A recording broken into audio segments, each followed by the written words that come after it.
Assalamualaikum warahmatullahi taala wabarakatuh. Bismillahirrahmanirrahim.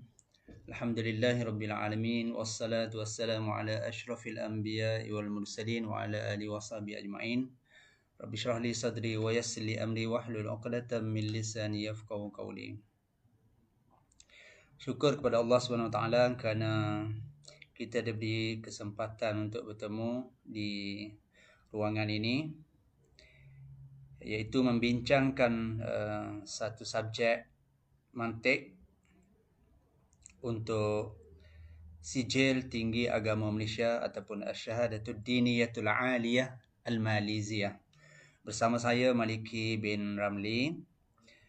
Kita akan bincangkan pada siri pertama ini insya-Allah berkenaan dengan mantik buku 1. Oleh kerana kita ada 2 buku, kita akan mula dengan buku 1, bermula dengan tajuk awal lagi, sebagai mukaddimah ataupun perkongsian maklumat berkenaan dengan mantik sekadar yang kemampuan yang Allah SWT bagi kepada anak. Lahiz, kita cuba perhatikan sebelum kita masuk kepada topik secara khusus, suka nak mengajak kita semua untuk perhatikan sedikit. Ini at-tasdiq indal hukama dengan at-tasdiq al-imam indal imam Razi adalah satu tajuk, satu poin yang ada di bawah tajuk anwa' ilmil hadis.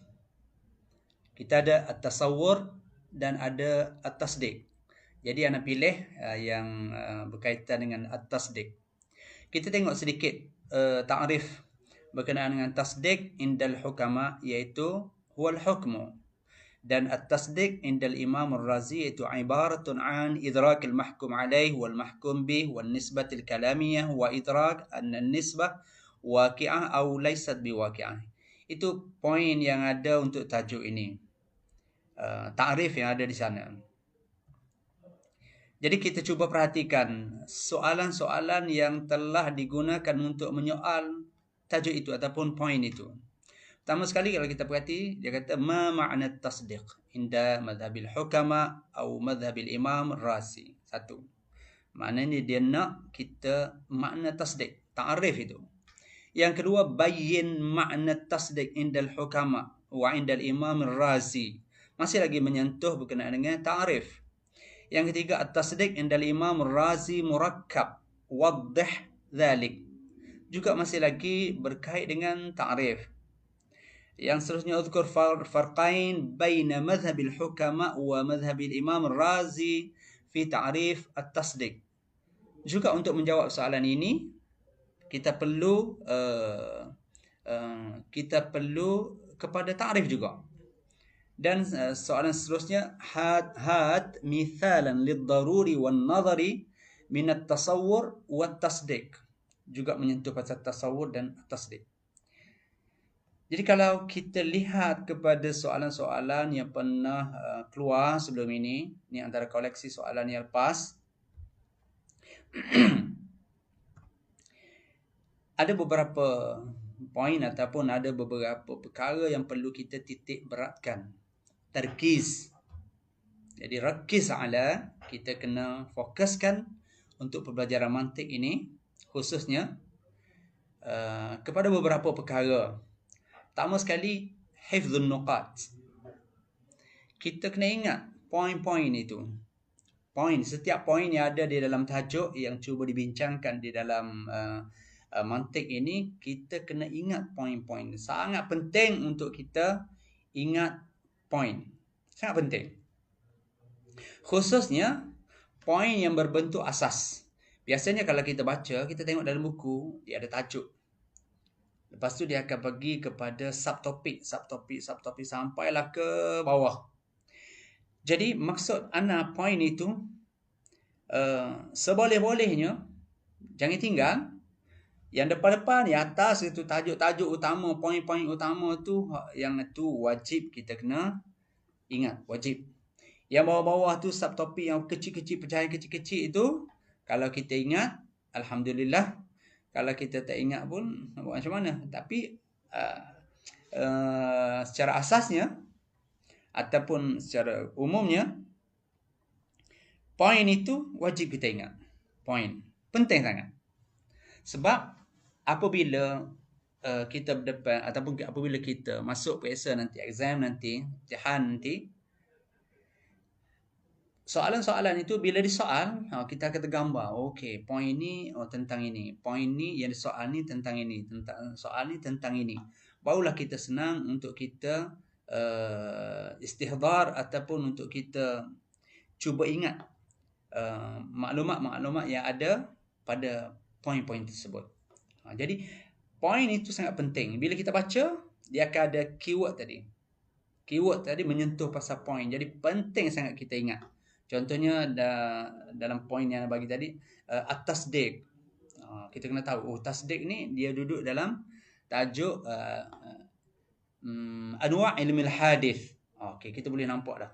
Oh, gini poin dia daripada atas ke bawah, pecah lagi sampai ke bawah. Itu hifdzun nuqat, ini sangat penting. Yang kedua, biasanya setiap poin-poin ataupun setiap tajuk-tajuk itu dia akan ada tarif. Sama tajuk besar ataupun tajuk kecil-kecil, dia akan ada tarif.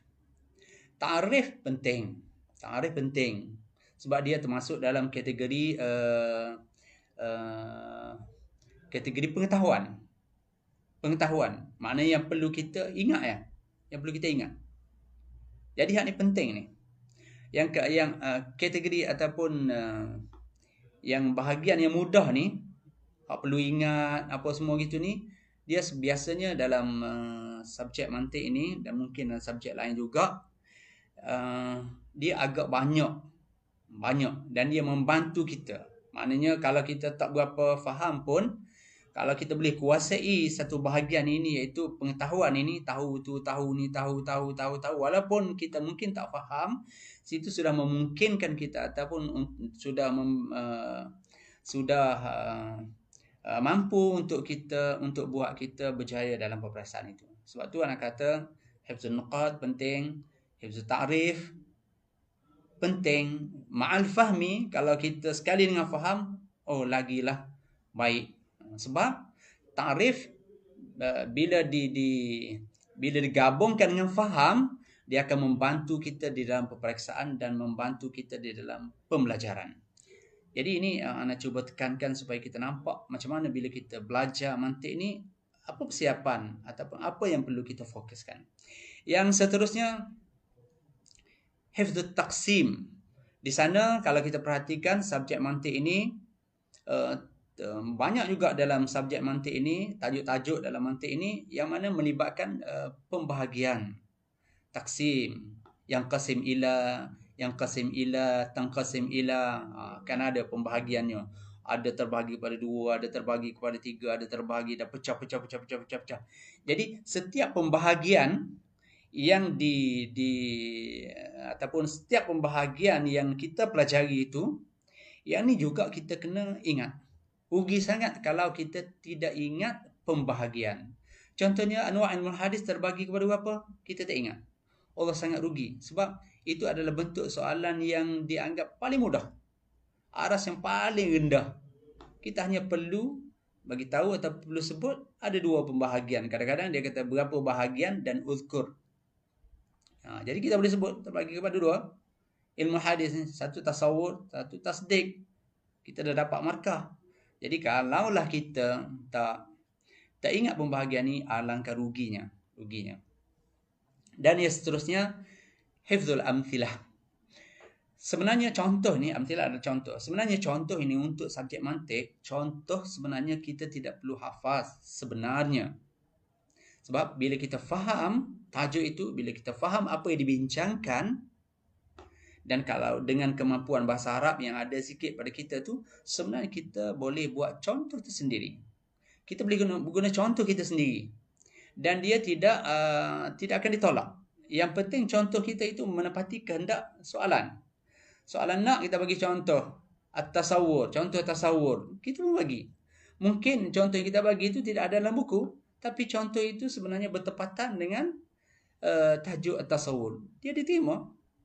Jadi sebenarnya untuk contoh dalam mantik, kita tidak perlu hafaz semua contoh. Tak perlu hafaz semua contoh. Kita faham dan kita cuba cari contoh-contoh sendiri. Kalau kita tak ingat dalam PSA nanti contoh dalam buku, kita boleh buat contoh sendiri. Dalam PSA, tak ada masalah. Diterima. Semua jawapan yang munasabah, diterima. Tak ada masalah. Cuma bagi mereka-mereka yang kurang kemampuan untuk mencipta contoh sendiri, maka mereka terpaksa menghafaz contoh. Sebab tu di sini Anas letak hifdzul amthilah. Makna kena hafaz contoh itu. Bagi yang tak mampu. Bagi yang mampu, contoh jangan hafaz. Kecuali di dalam tajuk-tajuk yang kita jumpa, kita tak mampu nak buat contoh sendiri, maka masa tu kita terpaksa hafaz contoh yang diberikan. Kita tak mampu buat contoh sendiri. Tapi majoritinya atau kebanyakannya di dalam tajuk mantik ini, kita mampu bina ataupun kita mampu cipta contoh-contoh kita tersendiri. Dan itu sebenarnya menggambarkan kemampuan ataupun kehebatan kita apabila kita mempelajari mantik. Bila kita dapat mencipta contoh sendiri. Itulah beberapa perkara yang perlu kita titik berat bila kita belajar mantik ni. Ulang, poin-poin itu wajib ingat. Ta'rif wajib. Ta'rif wajib. Jangan diubah-ubah ta'rif itu. Jawab sebagaimana yang ada dalam buku. Jangan diubah-ubah. Dan kalau kita dapat faham, ma'al fahmi ta'rif itu, maknanya kita telah memahami tajuk itu alangkah baiknya kerana di sana kita akan dapat mencipta contoh-contoh sendiri.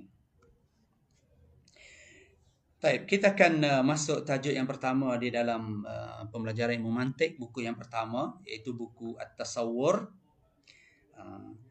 Ilmu hadis ini dia ada dua, satu tasawwur dan satu tasdik. Sebab itulah buku kita ada dua. Satu At-Tasawwurat dan satu lagi At-Tasdiqat, menyentuh pasal At-Tasdiqat, dan satu lagi menyentuh pasal At-Tasawwurat. Kita akan bincangkan satu-satu insya-Allah, dan ada sebahagian untuk buku nombor 2 tu ada sebahagian video-video yang telah siap menceritakan tentang At-Tasdiqat itu.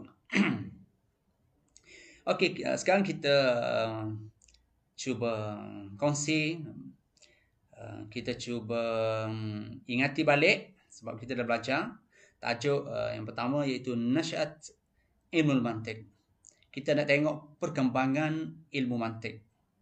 Ia berkait dengan perkembangan ilmu mantik. Ilmu mantik sebelumnya tak wujud. Lepas tu wujud, ada. Dan dia berkembang. Dan hinggalah sekarang kita masih lagi mempelajari mantik. Contohnya kita, pelajar-pelajar tingkatan 6 ini mempelajari mantik. Bila dia bermula? Macam mana perkembangannya? Yang ni kita akan cuba bahaskan ataupun kita cuba sentuh, kita cuba ulang kaji di dalam tajuk Nasyat Ilmu Mantik. Dia berkaitan dengan sejarah. Kalau kita tengok contoh ni, tajuk ini Nasyat Ilmu Mantik berkenaan dengan sejarah. Jadi bila berkenaan dengan sejarah, ada beberapa perkara yang perlu kita fokus. Kita akan cuba kongsi, kita akan cuba tengok. Okey, menyentuh dengan perkembangan ilmu mantik, sebenarnya dia melalui dua fasa penting di dalam perkembangan ilmu mantik. Melalui dua fasa penting. Dalam buku tu kita tengok dia tulis dalam bentuk karangan. Tapi sebenarnya kalau kita perhatikan, dia melalui dua fasa penting perkembangan ilmu mantik. Satu fasa pada zaman Yunan, iaitu Ahlu Athina. Dalam buku kita tu dia tulis Ahlu Athina, iaitu zaman di orang-orang Yunan. Orang-orang Yunan, dia bermula di situ. Ilmu mantik ini bermula di situ. Falsafah ataupun filosofi ini dia bermula di situ. Satu, iaitu orang-orang Yunan. Yang kedua, fasa penting juga tentang perkembangan ilmu mantik ini adalah di kalangan orang-orang Arab. Mana orang Yunan yang kafir dulu, kemudian orang Arab iaitu yang Islam. Okey, ini dua fasa penting yang perlu kita titik beratkan. Yang perlu kita ingat tentang mantik, dia akan ada dua. Satu, tentang orang-orang Yunan, macam mana mereka mempelajari mantik. Dan yang kedua, macam mana perkembangan mantik yang telah ada itu ditambah baik ataupun digunakan oleh orang-orang Arab untuk kebaikan-kebaikan Islam, khususnya Islam. Orang Arab ni maknanya Islam. Kita menceritakan tentang Arab ini yang khususnya berkaitan dengan orang Islam. Okey. Kita akan mula dengan fasa pertama, iaitu Ahlu Athena, iaitu tentang orang-orang Yunan. Di sana kalau kita perhatikan ada beberapa poin yang Ana letak itu yang perlu kita ambil berat. Tadi hifzun nuqat yang disebut dalam slide yang sebelum itu, poin itu penting. Poin itu penting. Sebab poin itulah akan digunakan untuk disoal di dalam peperiksaan nanti. Contohnya poin yang pertama itu, ihtamma ahlu Athena bil jadal wal munaqashah. Dalam tajuk tu kita akan jumpa teks itu. Kita akan jumpa perkataan itu. Ihtamma ahlu Athena bil jadal wal munaqashah. Itu dia cerita berkenaan dengan orang-orang Yunan ini mengambil berat, terlibat secara langsung dengan jadal dan munaqashah. Jadal makna perdebatan, munaqashah dan perbincangan. Maknanya berdebat ini, berbincang itu adalah telah dimulakan oleh orang-orang Yunan terlebih dahulu. Mereka telah terlibat secara langsung dan mengambil berat pasal benda ini. Bukan kata terlibat saja, malah mereka mengambil berat. Macam mana cara nak berdebat, nak bermunaqashah. Itu poin yang pertama. Jadi untuk poin ini, kita kena ingat ni, ihtamma ahlu Athena bil jadal wal munaqashah. Maknanya orang Yunan ini ambil berat pasal jadal dan munaqashah. Kemudian bila kita dah tahu dari situ, antara yang telah disoalnya adalah soalan-soalan yang lepas tentang poin itu. Hak kita ingat tadi, dia akan tanya kita, kenapa? Terlintas dari kepala kita, kenapa orang-orang Yunan itu mengambil berat pasal jadal dan munaqashah ni, berdebat dan berbincang ni? Kenapa? Itu persoalan yang timbul. Sebab poin ni ada cerita lah. Siapa yang terlibat dengan jadal dan munaqashah ni adalah orang Athena ataupun orang Yunan. Tinggal lagi, kenapa? Kenapa mereka terlibat secara langsung dan ambil berat sangat pasal jadal dan munaqashah? Maka jawapannya ialah, juga ada dalam buku, liyatamakkanal fard minhum min ad-difa' an nafsihi amam al-qada'. Sebab apabila mereka mengambil berat tentang jadal dan munaqashah ini, terlibat secara langsung, belajar untuk membolehkan seseorang itu, liyatamakkanal fard, untuk membolehkan seseorang itu di kalangan mereka itulah orang-orang Yunan itu, untuk mempertahankan diri sendiri amam al-qada', bila berdepan dengan sesuatu isu, sesuatu kes misalnya lah. Bila berdepan dengan sesuatu isu-isu, untuk dia mempertahankan diri mereka, mempertahankan idea mereka, mempertahankan pemikiran mereka, mereka perlu kepada kepakaran untuk berdebat. Kalau kita tidak ada kepakaran untuk berdebat, macam mana kita mempertahankan hujah kita?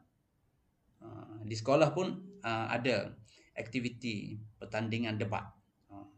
Debat, oh dia ni hebat ni, hujah-hujah dia bagi bagus, oh kemas hujah dia bagi, kalah pihak lawan contohnya lah. Jadi benda ni penting. Jadi orang Yunan ini telah terlibat lebih dahulu. Satu. Kita juga sekarang ni pun perlu kepada benda ni. Sebab itulah kita tengok ada dua fasa tadi. Satu fasa orang-orang Yunan, yang kedua orang-orang Arab, khususnya orang Islam. Perlu untuk kita mempertahankan diri kita, idea kita, hujah kita, akidah kita, pemikiran kita. Kalau kita tidak ada kemampuan ini, kita tak akan dapat mempertahankan.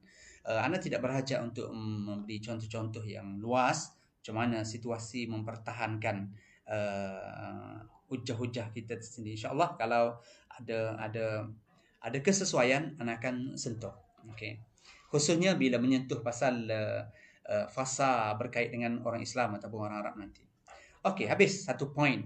Orang Yunan ini, mereka terlibat dengan jadal dan munaqashah. Kenapa? Sudah ada jawapannya untuk yang warna merah tadi. Dan satu lagi persoalannya, bila ini berlaku? Kita tahu orang Yunan yang terlibat. Orang Yunan dah lama dah. Bila? Kurun yang keberapa? Tahun bila? Contohnya lah. Okey, itu persoalan. Mata. Yang kedua, ketimbul poin yang perlu kita ingat iaitu bila. Ini sejak bila menyentuh pasal sejarah, kita akan terlintas bila, masa. Dia akan berkait dengan masa. Penting. Yang kena ingat adalah, antaranya adalah berkait dengan masa. Bila ini berlaku, orang-orang Yunan ini mengambil berat pasal cadar dan munaqashah? Jawapannya ada di depan kita, iaitu fil qarnil khamis qabla al-milad. Fil qarnil khamis qabla al-milad. Kurun yang kelima sebelum milad ataupun sebelum kelahiran Nabi Isa lagi. Milad ini kelahiran Nabi Isa. Kurun yang kelima.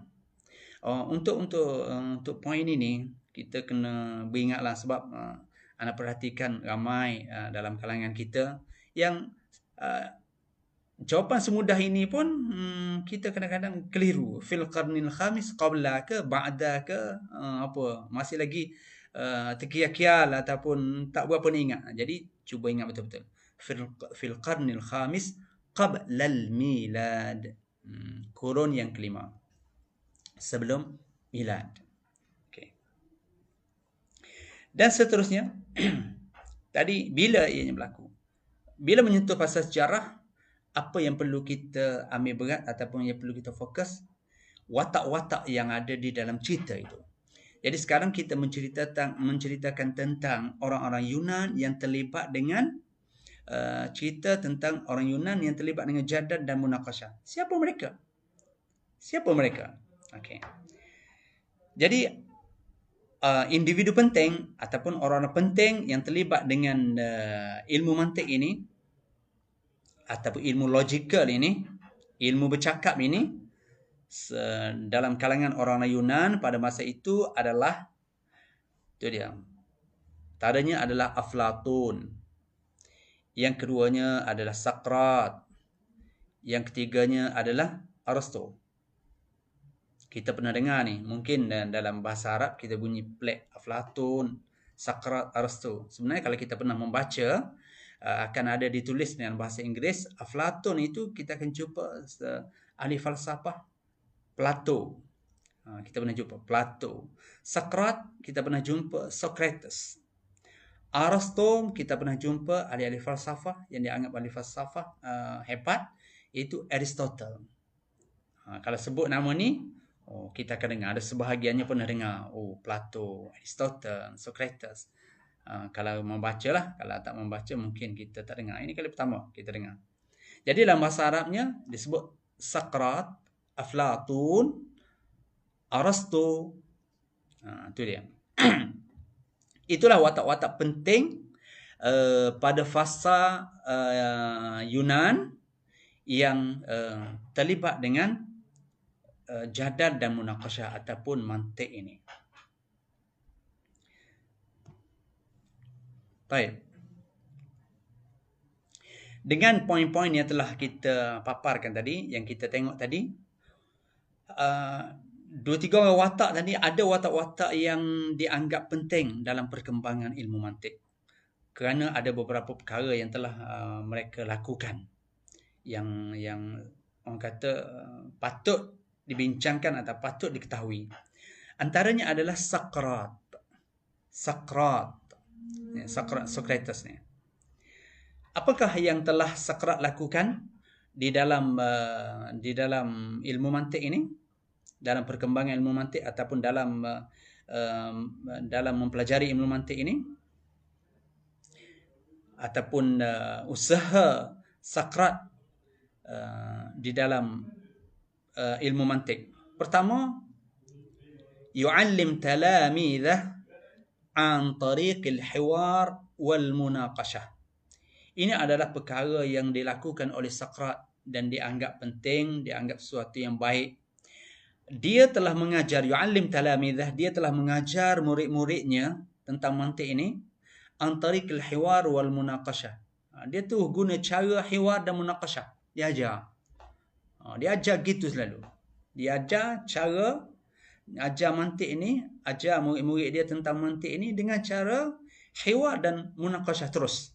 Maknanya anak murid dia tu boleh belajar, oh macam ni cara berdebat, macam ni cara guna logika ataupun logik akal bila berdepan dengan sesuatu isu atau sesuatu masalah. Dia ajar anak murid dia macam tu. Tu cara begitu. Dan yang kedua, antara benda penting ataupun benda baik yang telah ditonjolkan oleh Saqrat ataupun yang telah diajar oleh Saqrat kepada murid-muridnya adalah athbata anna lil khair haqiqah thabitah walisyarri haqiqah thabitah. Saqrat cuba ajar murid-muridnya, dia ajar murid-murid dia, pelajar-pelajar dia, iaitu dia tanam pada pemikiran murid-murid dia bahawasanya lil khair haqiqah thabitah. Untuk sesuatu kebaikan yang dipanggil kebaikan itu sudah ada ta'rifnya yang tersedia, yang telah tetap. Ada ta'rifnya tetap untuk kebaikan. Ataupun dalam kata lain, bila ditanya apa itu kebaikan, sudah ada ta'rif yang telah ditetapkan untuk menyatakan inilah kebaikan. Yang kedua, dan dia juga mengajar murid dia walisyarri haqiqah thabitah. Dan untuk buruk juga ada ta'rifnya tersendiri. Maknanya dia telah mengajar murid dia, kalau kita nak tahu apa itu kebaikan, sudah ada ta'rifnya. Sekian. Kalau kita nak tahu apa itu keburukan yang dianggap buruk, sudah ada ta'rifnya sekian. Ini yang ditekankan ataupun yang diajar oleh Saqrat kepada murid-muridnya. Dua perkara ini dianggap penting dan sangat berguna pada masa itu. Sebenarnya poin ini kenapa dianggap penting, dia ada kaitan dengan tajuk selepas ini. InsyaAllah kita akan tengok. Ingat dulu poin ini.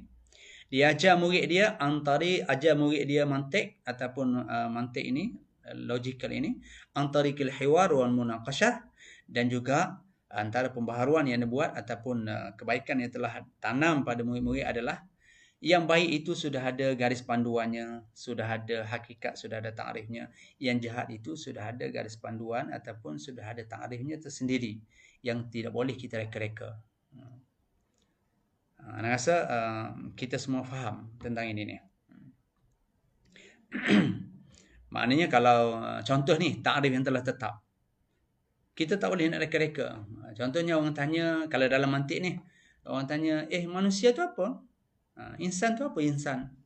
Kita tak boleh reka-reka sendiri. Tu maksudnya sudah ada hakikat yang telah tetap. Orang tanya apa itu insan? Kita tak boleh jawab. Insan ni adalah makhluk yang ada hidung, ada mata, ada mulut. Kita tak boleh jawab ikut suka hati kita. Kerana setiap itu sudah ada ta'rifnya tersendiri. Termasuklah untuk kebaikan dan keburukan. Sudah ada ta'rifnya tersendiri yang perlu kita ikut. Itu apa yang telah dilakukan oleh Saqrat. Masih lagi dalam ahli-ahli falsafah Yunan, falasifah Yunan, iaitu watak-watak penting dalam kalangan orang-orang Yunan yang terlibat dengan falsafah adalah Aristotle. Aristotle ni ada banyak sikit poin-poin berkaitan dengan dia, sebab kerana pembaharuan yang telah dia buat selepas Saqrat tadi. Kalau Saqrat tadi kita tengok ada dua saja. Sebaliknya dia ada buat pembaharuan yang lain. Okey, kita perhatikan Aristotle ni, dia sudah dianggap sebagai muallimul awal, summiya bil muallimil awal. Kita boleh tengok tu dalam yang bulat tu, summiya bil muallimil awal. Gelaran untuk Aristotle, dia telah digelarkan sebagai al-muallim al-awwal. Dalam bahasa kita dia panggil apa? Master of philosophy. Begitulah anda rasa. Maknanya hebat ni, master, guru ni. Guru yang pertama. Bukan berarti sebelum ni tak ada guru. Saqrat pun adalah guru mantik. Aflatun juga adalah guru mantik. Tapi kenapa guru yang pertama bagi ilmu mantik disandang ataupun diberikan kepada Aristotle? kerana ada usaha-usaha yang telah dilakukan oleh Aristo yang tidak dilakukan oleh orang lain, sehingga melayakkan dia untuk digelar dengan Al-Muallimul Awwal. Aristo ni dikenali sebagai Al-Muallimul Awwal, master falsafah. Okay. Pada masa itu. Kenapa? Okey, ada 2-3 yang dia telah lakukan. Cuba tengok yang pertama, wada'al qawaid ad-daruriyah allati tumakkinul fikr minal wusul ila tahsilil matalib al-matalib al-ilmiyah. Secara umum, anda tidak berhajat untuk menterjemah satu-satu.